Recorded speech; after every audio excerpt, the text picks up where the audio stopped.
Okay, today we are going to make the Pear Cam. The directions can be found in 4.2 model creation, and here are our plans.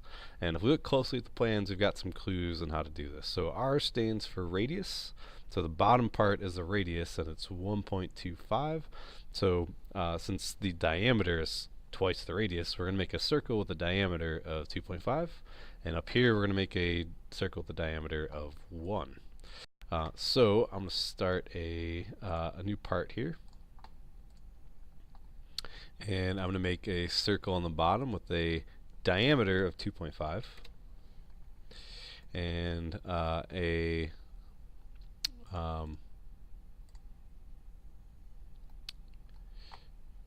circle above it with a diameter of 1.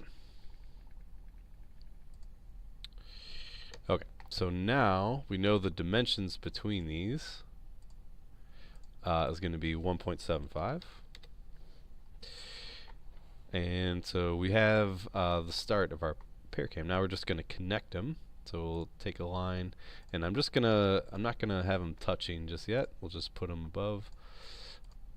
And then what I'm going to do is I'm going to click the tangent constraint, and we're going to make these tangent to each other. Now what's going to happen is that this one might actually move. So sometimes the green line is, or excuse me, the top circle is green, which means it's not constrained. So we want to keep that one in place. So we're going to lock that one down if we can. So let's use a vertical constraint, and we're going to vertically constrain these together. So now this one turned blue, so it's not going anywhere. So now let's do the tangent, and we'll put those together, and these together, and those together, and these together. And so we've got some extra here. So now we're going to use the trim, and we're going to trim away all this extra stuff that we don't need. Oops, and we trimmed too much. So this, let's get rid of this one.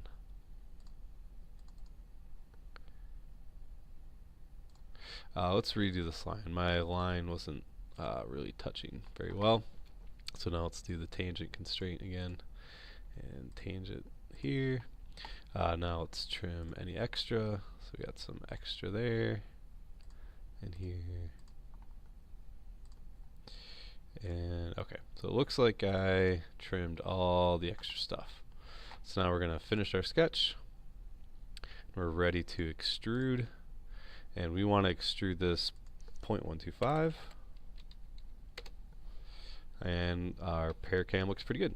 So now we just need to add a square hole in the middle.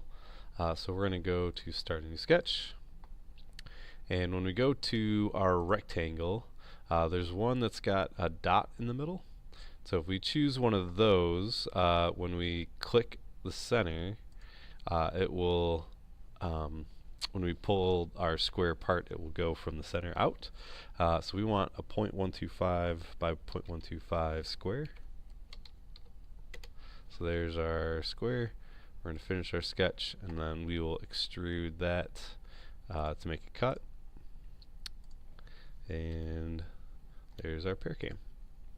So the way we're going to know if we did this properly, if we go to the eye and then go to eye properties, and we're going to go to physical. And so here's where we should see the volume in the area. For some reason, sometimes it doesn't register right away. So if you just, you're going to go to generic and hit generic, and it should pop up. So we're going to compare this with our Project Lead the Way, what it's got on our website, and they seem to match up. So a area of 3.588 and a volume of 0.772. Those seem to be, yep, those are the same. So you'll know if you did this right if those two numbers match. And then you'll just save this one and get this one checked off. Okay, and that is it.